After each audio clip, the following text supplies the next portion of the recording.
Hello everyone, Mark Sergeant again, and it is time to create a rendering of the image of the scene that we created. Now, it's not complete, but it is time to get some lights in and check how this thing can work. What you see here is the basic rendering, the basic scanline render that is the default. Now, to get a little bit better stuff, we will switch instantly to a different rendering algorithm, and that's called ART renderer.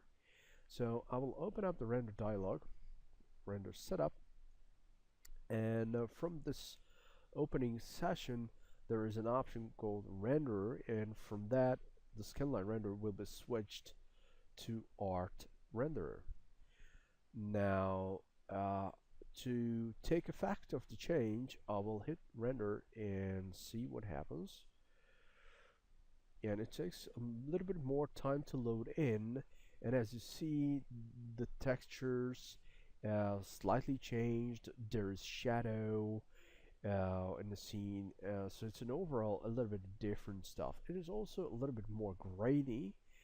And the main difference between the scanline renderer and this ART renderer, that ART renderer is actually an iteration based render.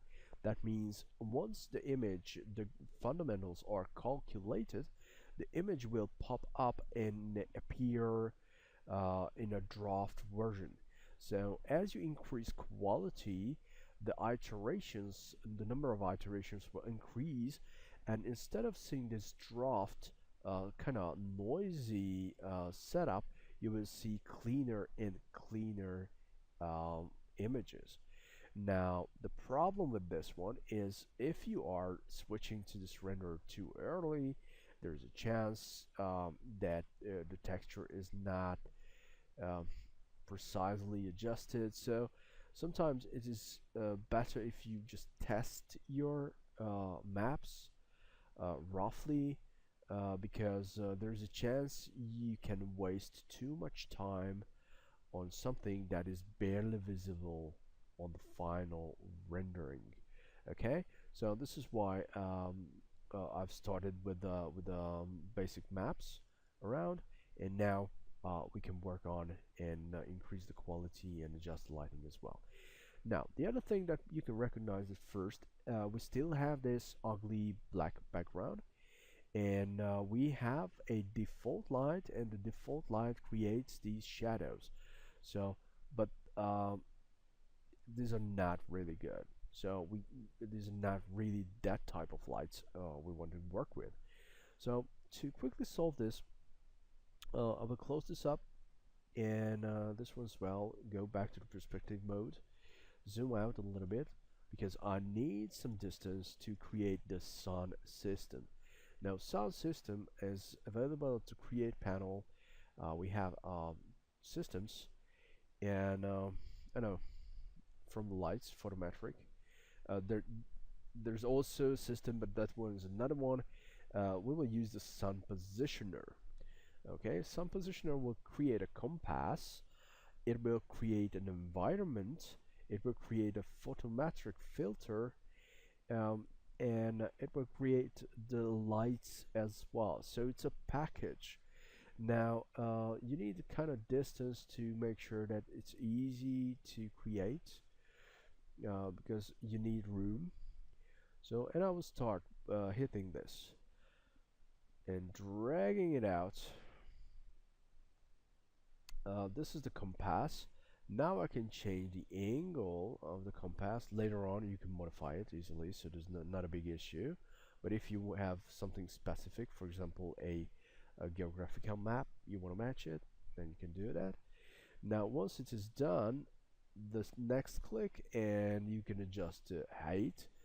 This is actually a sun, so the height is not that important. You just want to make sure that the scene is matching in size. So okay, and once you're done, you can press right click. You don't need any more suns, and here we go. Now this whole system is created.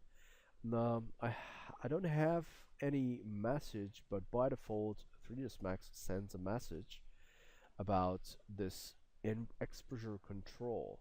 So when you create sun like this, it will ask you, do you want me to create exposure control and physical sky and environment and everything like that? And you hit yes, and that means in the environment panel, hotkey is 8 for that. If you don't know or if you forget it, anytime you go in here in the rendering menu and switch on environment, press 8, then you can load up this guy. Now, we have this sun and sky created. We have this exposure control. Now, I'm really curious what happened in the rendering. So I will turn this off. I don't care right now. Switch back to camera view and press Shift Q to render this image.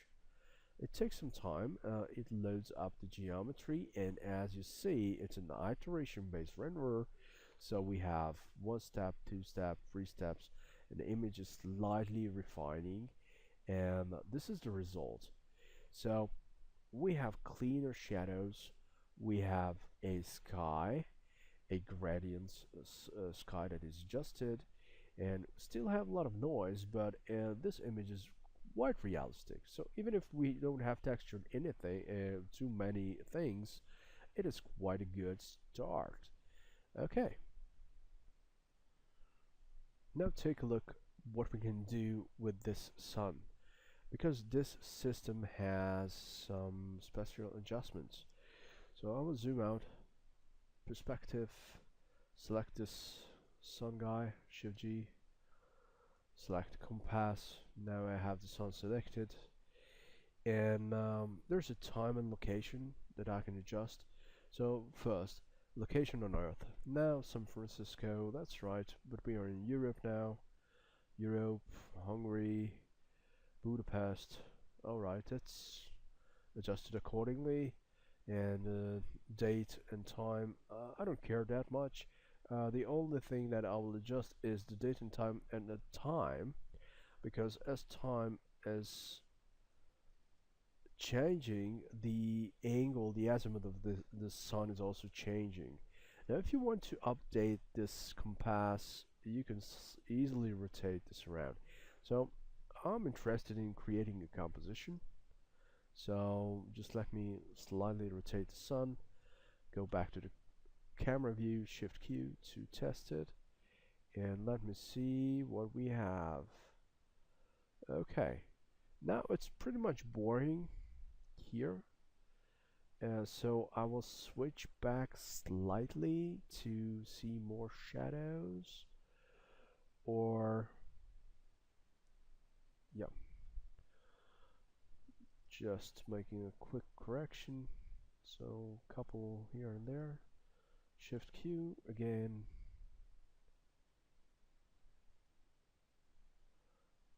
No, not yet. Maybe the date and time is too low, and now I will switch it back. Just let me check this, Shift Q. Okay, I like this one much better. There's more play in the lights, there's more highlights. Okay, right. But I've lost this interesting shadow of the fence. Ouch. Okay, switching back. What happens? I will stick to this one. Okay, I'll stick to this one. Right, so cancel. I don't want to wait the whole time. Alright, so we have a location. We can adjust the angles manually. This is not a problem. Or if you have a weather data file, you can also load that one with all the coordinates and everything like that. Okay, to move forward, so these are the physical, the position of the sun, the location of the sun, and the orientation. Now to adjust the sky, to adjust the environment effects, you can load the environment and adjust this physical sun and sky environment map. Now the problem is if you're clicking in, it actually just shows the normal map selection. So, but we don't want to change it. So we can close down and opening up instead Material Editor. And there's a tiny little trick that works with these kind of maps, that you have to look for a new empty slot, for example here, and you can drag and drop a map or texture onto the model, onto the sample. We will choose instance because if we make a change here in the material editor, we want to transfer that change into the environment and effects panel. So click OK, and voila, here we go. Now we have access to the settings. Okay, the first thing I want to adjust, intensity will change the value, the intensity of the sky itself, the strength. But and a much more interesting effect, let me show the previous render.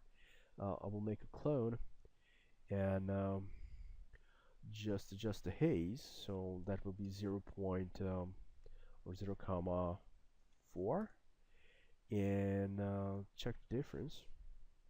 So it will add some haze effect on the sky. It washes out some colors, so it alters the colors as well, alters the sky colors. That interferes with the reflections, and as you see, the shadows will also soften out. So that's a much more less intense sun effect. So you can add this one as well. If the sun is visible because the camera is actually facing to the sun, then these sun adjustments could be handy. So the disk size, for example, it's actually the sun size, the glow, and similar items. You can add saturation. So why not increasing the saturation to 5, or 2 is the maximum anyway. And I will adjust the intensity to 1.5 and reduce the haze to 1.2. Just let me check what happens.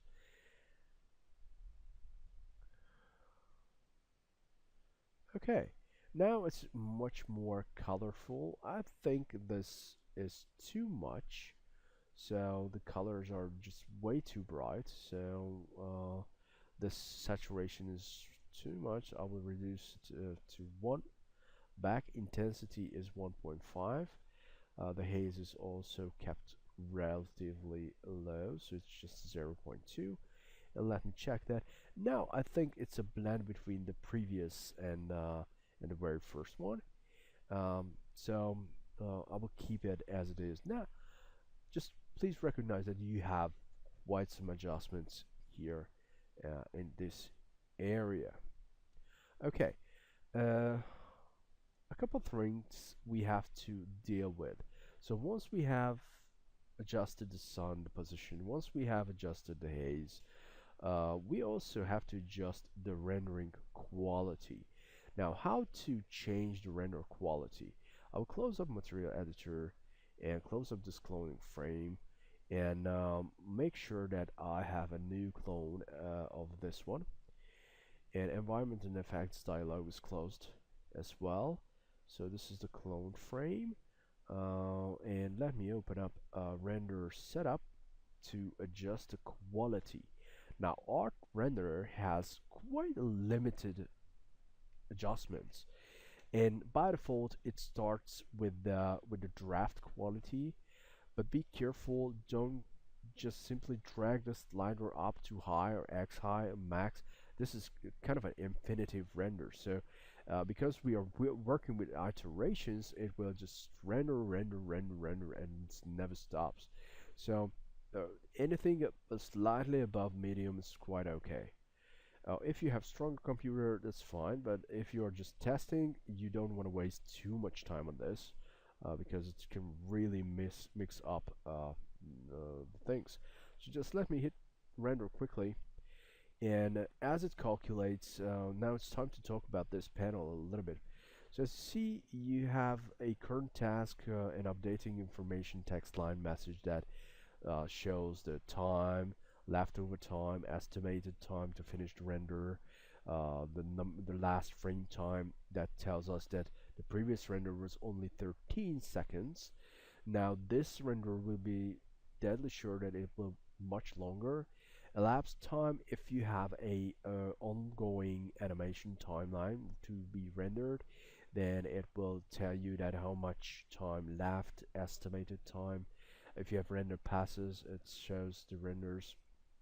There's some image statistics about the size, number of the frame, um, do you have rendering effects on and off. And as you see, it still tells us that we have 13 seconds left, and the quality will be quite uh, better.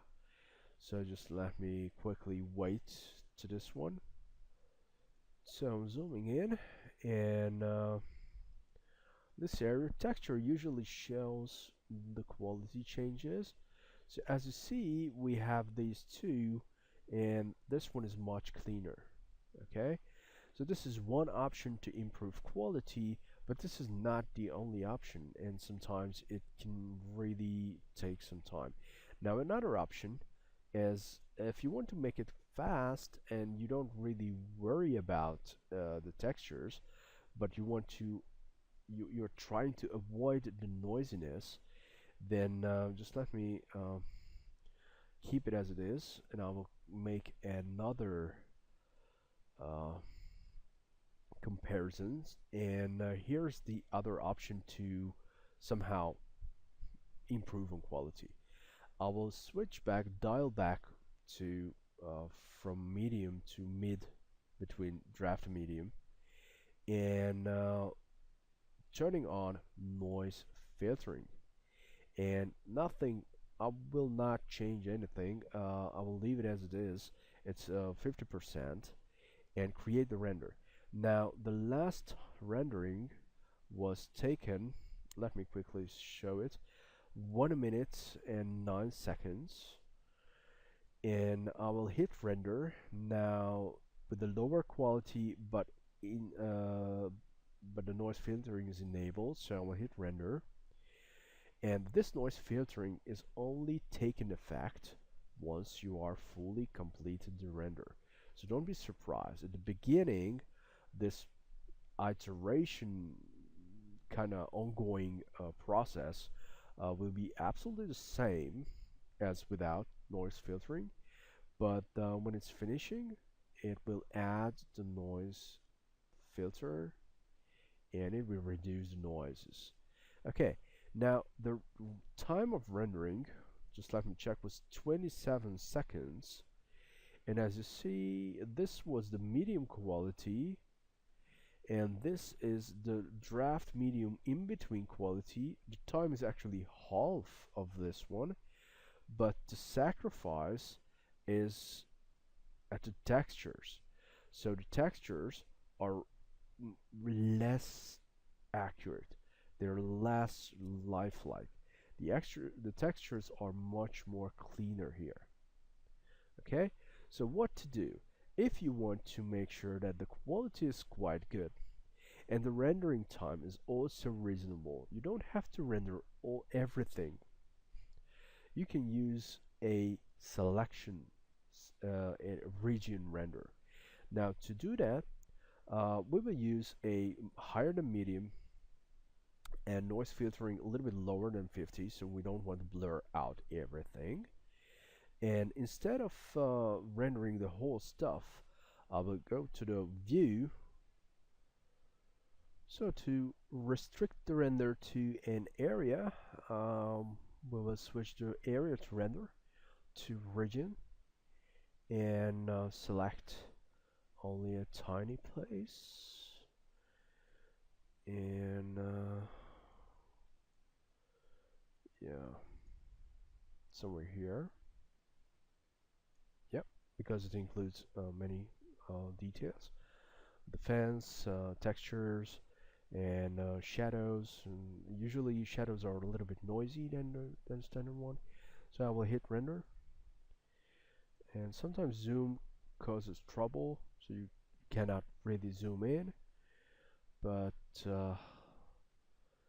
really do hope that it will create a nice rendering effect. I will turn on region and going back in, and there is some kind of an emboss effect. Emboss effect comes at place when the noise filtering is turned on, so it's enabled, and you have only a region to be rendered, then the samples are restricted to that region, and this way the noise filtering creates that emboss effect. But as you see, the edges are quite clear and nice. The texture is really readable, and the overall time of this last render, because it was just a part, it's really fast. So it's only a couple seconds. You don't have to wait too much. So when you are testing something, you don't always have to render the entire image. It can work really nice if you're just rendering one part of the image. Now, as for closing, I will hit on render and create the entire rendering and see the result and compare with the very first one. So last rendering was 13 seconds. That was this tiny part here, and this will be much longer. But don't forget, we have a reasonably low resolution of the image, so the target render size is really small here. But if you're increasing it, it would drastically, exponentially increase rendering time as well.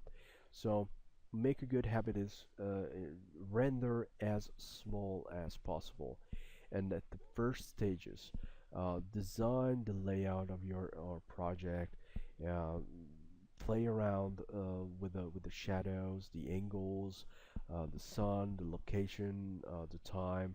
If you want to create some kind of an interesting moods, there's a chance you want to change the timing of the sun, and you want to also increase this, the haze, and different rendering effects can take play. Now this is the final smooth render, and just for comparison, we started from here with the draft, and this final one took only 1 minute and 15 seconds. So it's reasonably fast, and as you see, it's pretty cleaner compared to the previous one. Okay, we have many other effects, we have many other material options, and we will explore them in the next sessions. But for now, this is it. Thank you very much. See you next time.